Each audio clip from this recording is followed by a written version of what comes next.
장주식 작가입니다.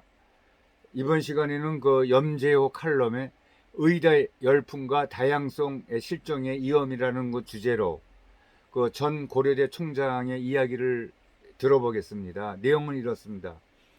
의대 진학 열풍이 불고 있다. 초등학생 4명 중 1명이 의대 진학을 희망한다고 한다. 학원가에서는 초중등 학생을 대상으로 한 의대 입시반이 성행 중이다. 지역대학이 위기라고 하지만 의대만은 예외다. 정시 모집에 부산의 한 의대는 지난해 33대 1, 대구의 한 의대는 29대 1로 2, 3년 사이에 지원율이 한 3배 이상 이렇게 높아진 것이다. 디지털 혁명으로 빅데이터나 인공지능, 반도체나 컴퓨터 공학을 전공하는 것이 미래를 주도할 것으로 전망은 되지만 이른바 SKY 대학, 서울대, 고려대, 연대, 카이스트 등의 공학 계열을 제치고 지방 의대가 더 높은 인기를 누리고 있다. 심지어 스카이 대학을 자퇴하고 재수해서 지방 의대를 가려는 학생들이 줄을 잇는다. 지난해 서울대는 341명, 고려대는 855명, 연세대는 678명이 자퇴했다. 서울대의 경우 자퇴생 80% 이상이 이과생이어서 이들이 의학계열 진학을 위해 자퇴를 한 것으로 파악이 된다. 과연 미래에도 의사가 되는 것이 최고의 보수와 직업 안정을 보장해 줄 것인가? 초등학생부터 의대 입시를 준비시키는 학부모들은 미래에도 현명한 선택을 했다고 자신할 수 있는가? 이처럼 다양성이 실종이 되어 어린 시절부터 한 가지 직업을 위해 아이들을 몰아치는 것이 과연 우리 사회의 미래에 바람직할 것인가? 이른바 VUCA, 그 뜻은 변동하고 불확실하며 복잡하고 모호한 사회, 그 영어의 약자이죠.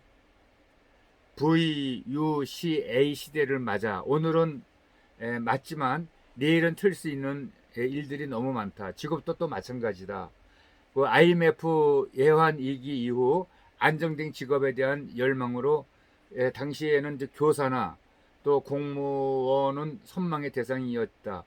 한때 교직은 좋은 대우에 존경을 받고 직업의 그 안정성과 정년 후 연금까지 보장되는 아주 최상의 직업이었다.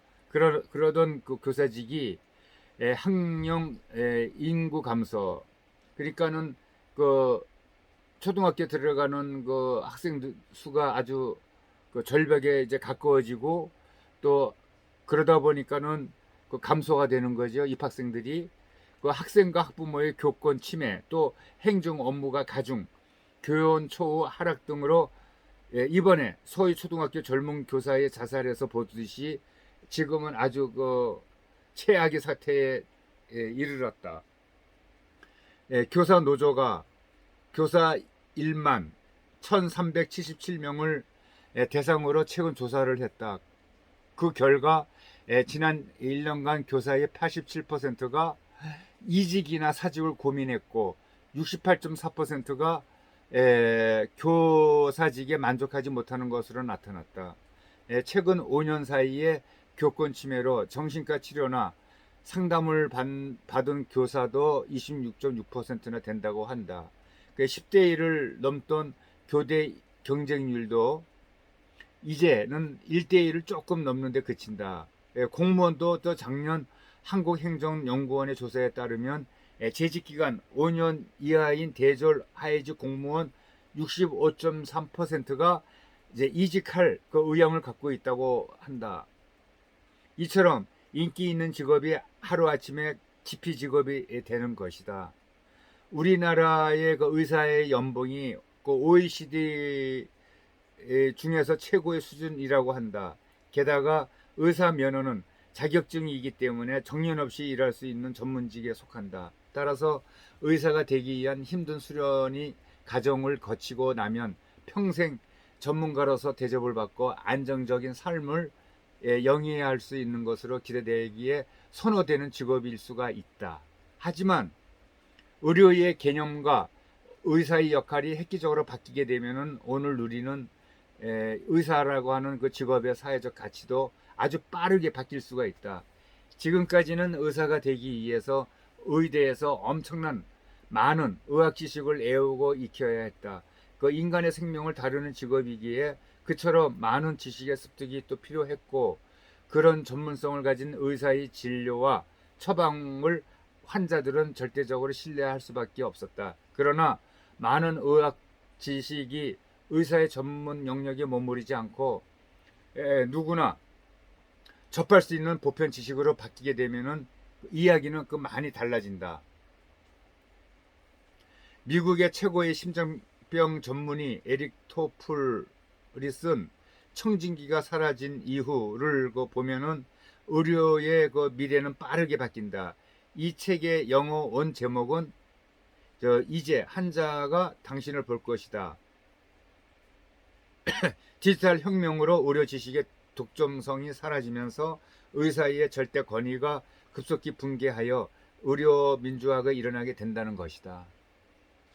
게다가 인공지능이 의료 영역에 들어와 디지털 헬스케어가 확산이 되고 원격 진료가 보편화가 되면은 의사의 역할도 변화할 수밖에 없다. 더 이상 개인의 중심의 의료 체계가 아니라 인공지능을 활용한 고도화된 의료 서비스가 또 주를 이루게 된다. 인류의 수면 연장에 따른 의료보건 서비스의 수요가 아주 폭증하면서 의료계라는 좁은 영역의 울타리도 서서히 붕괴하고 있다. 이미 기계공학과나 전자공학과에서 의료기기 개발을 주도하고 있다. 기계공학과 교수 중 상당수가 의료 관련 연구를 하고 의료기기 스타트업 회사를 창업을 한다.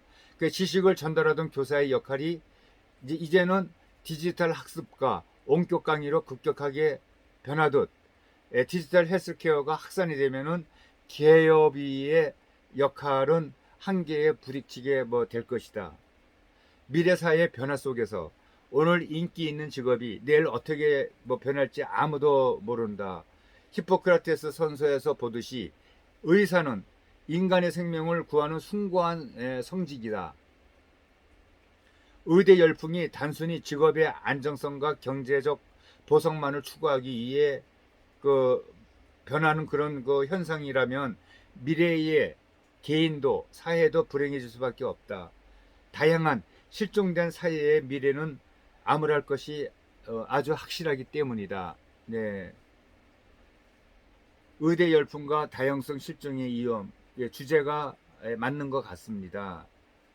지금 초등학교에 들어가기 전부터 일부 학부모들은 자기 자녀들을 다음에 의대, 의과대학으로 보내기 위해서 지금부터 어릴 때부터 준비를 하는 것을 보면은 조금 그건 아닌 것 같은 생각이 들기도 합니다. 앞으로는 전자공학과나 기계공학과가 의대에 가는 것보다 더 아주 좋아질 수도 있을 것 같습니다.